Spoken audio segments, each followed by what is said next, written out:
Bienvenue si vous venez de nous rejoindre. Israël face à la crise entre l'Ukraine et la Russie, c'est le dossier que nous allons ouvrir ce matin avec l'invité de l'Info Week-end qui n'est autre qu'Avi Pazner. Avi Pazner, je rappelle, était ambassadeur d'Israël à Paris et à Rome. Pas d'instant diplomatique ce matin, mais 15 minutes d'interview pour évoquer cette actualité capitale avec vous, Avi Pazner. Avi Pazner, bonjour. Bonjour Laurence. Alors que les pourparlers entre Moscou, Paris et Berlin n'ont pas apaisé les tensions en Ukraine et que la Russie continue de mobiliser ses troupes à la frontière, le gouvernement israélien, tout comme les Américains, demande à ses ressortissants en Ukraine à quitter immédiatement le pays. Alors, Avi Pazner, la crise est-elle si grave que cela ? Est-ce que la guerre est plus qu'une éventualité selon vous ? Écoutez, Laurence, vous me demandez si la crise est aussi grave que cela. Évidemment, elle est très grave. On ne sait pas si la guerre va éclater, oui ou non. Il y a de bonnes chances. Mais il faut être prudent et prendre toutes les mesures de précaution que nous pouvons avant qu'elle n'éclate, si elle éclate. Cette semaine ou la semaine prochaine. Et nous avons environ 15 000 ressortissants israéliens en Ukraine. Une partie de ces ressortissants, ce sont des Israéliens qui travaillent en Ukraine, d'autres qui visitent leurs parents. Nous avons une belle communauté de chassidim à Oman, là où est enterré le Rav Nachman, qui sont là-bas quelques milliers. Donc, nous avons, oui, une importante communauté israélienne et nous leur disons, venez tant qu'il est temps. La crise s'envenime de jour en jour. Vous voyez que les efforts diplomatiques, pour le moment, n'ont abouti à rien. Ça fait déjà 2-3 semaines que tout le monde parle avec tout le monde et ça ne sert à rien. Donc, pour ne pas mettre la vie de ces Israéliens en danger, nous leur demandons de quitter le pays et de rentrer immédiatement en Israël. Ainsi, Laurence, ainsi que nous avons décidé d'évacuer les familles des diplomates placés à Kiev. Les diplomates israéliens restent, ceux qui sont en service restent, les familles, les femmes et les enfants seront évacués sur Israël. Alors, quelle sera la position adoptée par Israël en cas de conflit armé entre Kiev et Moscou ? Apparemment, la prudence israélienne serait de mise puisque on apprenait que Naftali Bennett a donné l'ordre aux ministres et aux officiels de surtout ne pas commenter la tension entre la Russie et l'Ukraine. Quelle sera donc Heureusement que je ne suis pas ministre, comme ça je peux commenter. Absolument. Et merci de votre commentaire, cher Avi. Alors, la position israélienne, quelle sera-t-elle ? Oui, comme vous dites, Laurence, elle est extrêmement prudente, beaucoup plus prudente que celle des pays européens, par exemple, qui, tout en essayant la médiation, disent quand même que sont du côté ukrainien. Nous avons un gros problème avec la Russie. Vous savez bien que l'armée russe est à nos portes aussi. Elle n'est pas seulement aux portes de l'Ukraine. Elle est à nos portes aussi. Ce n'est pas dirigé contre nous, Laurent, ce n'est pas dirigé contre nous. Mais ils sont en Syrie. Et ils combattent les terroristes de Daesh, de ISIS. Et aussi, nous avons une coordination avec cette armée russe en Syrie. Une coordination qui a eu, Laurence, des hauts et des bas.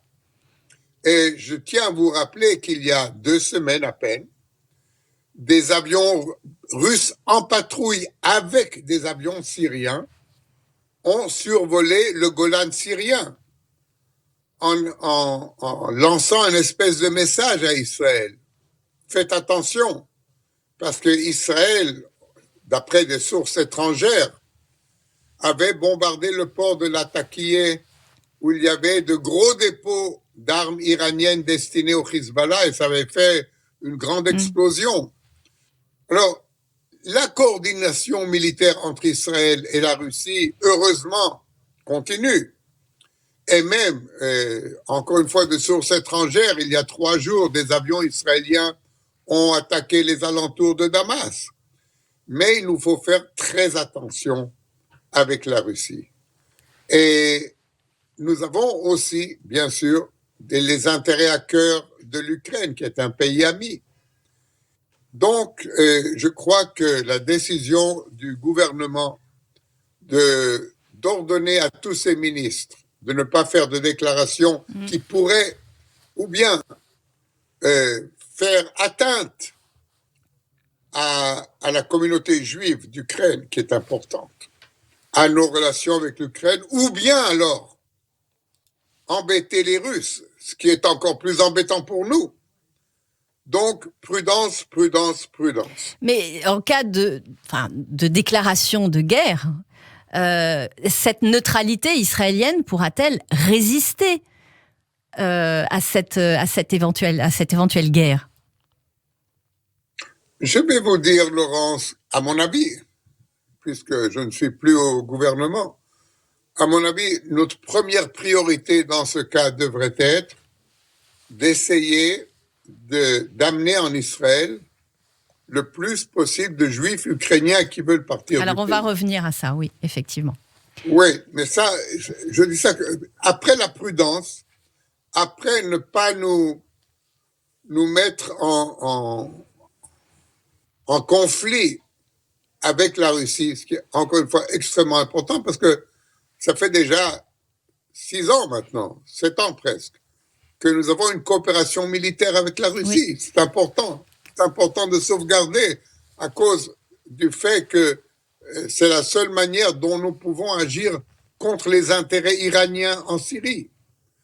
Mais là, avec l'Ukraine, tout en maintenant de bonnes relations, il nous faut penser à la communauté juive d'Ukraine qui se trouve là vraiment entre 2 puissances qui vont se combattre et essayer d'amener le plus de juifs possible en Israël. Alors justement, à la fin du mois dernier, des observateurs signalaient que Jérusalem pourrait organiser une vaste opération d'évacuation pour les quelques 75 000 Ukrainiens de confession juive.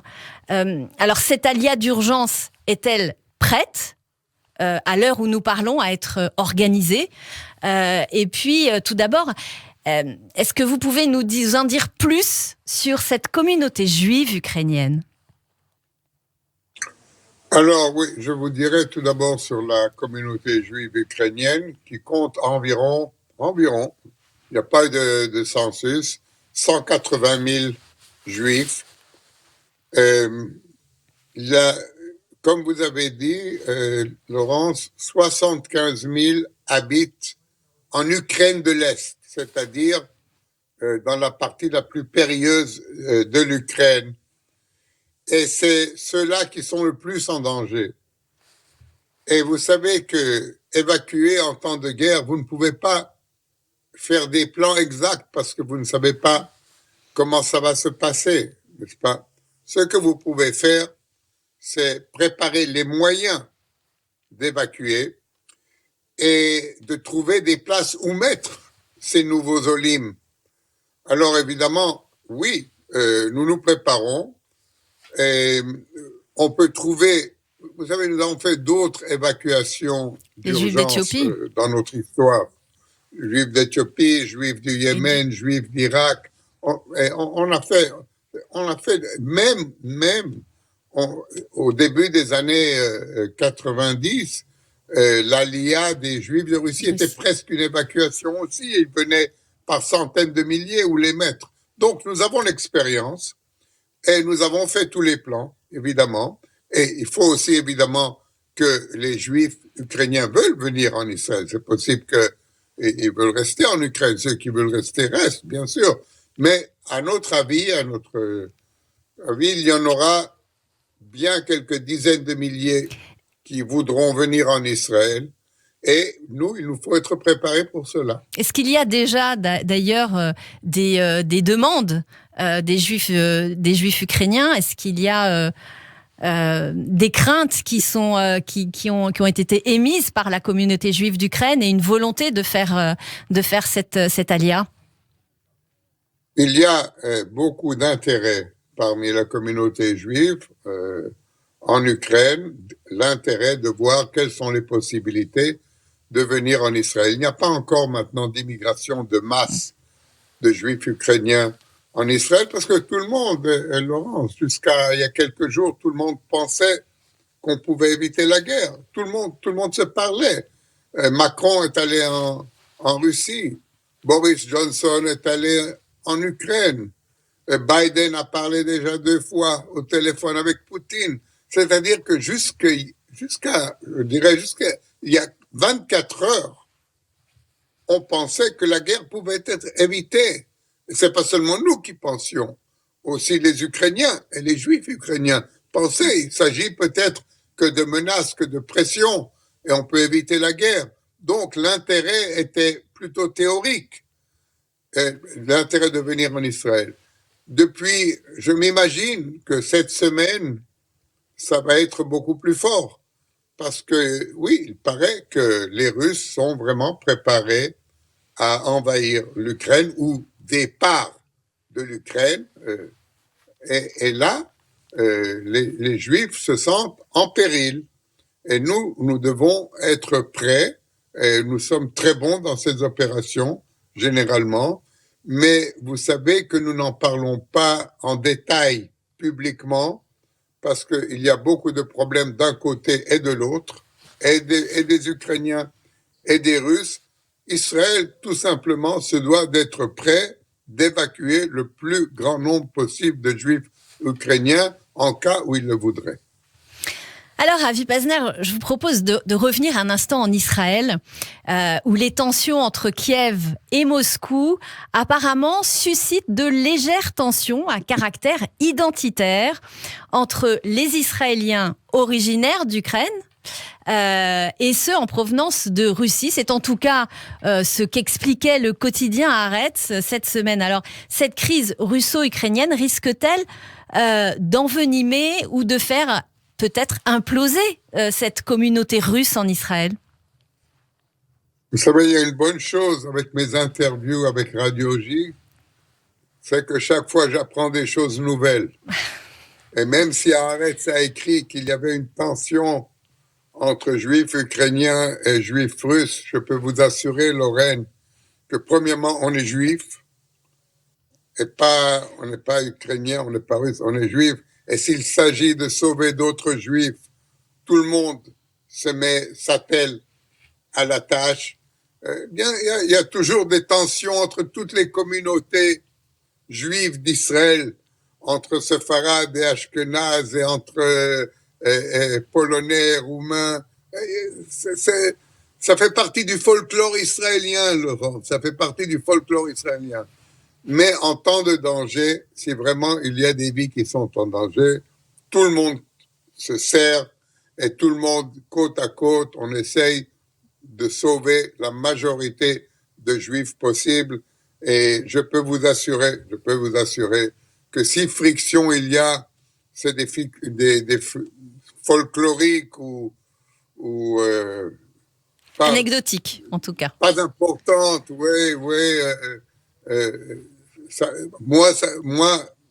Donc, selon vous, la communauté russe en Israël fait bloc aujourd'hui et fera bloc. Bien sûr, la communauté russe nous aidera à sauver le plus, s'il est besoin. J'espère qu'il n'en ait pas besoin comme je dis, de sauver. J'emploie le mot sauver. J'espère qu'il n'y a pas besoin de sauver, mais de faire venir le plus possible de Juifs d'Ukraine. La communauté russe s'attellera à la tâche comme toutes les autres communautés d'Israéliens.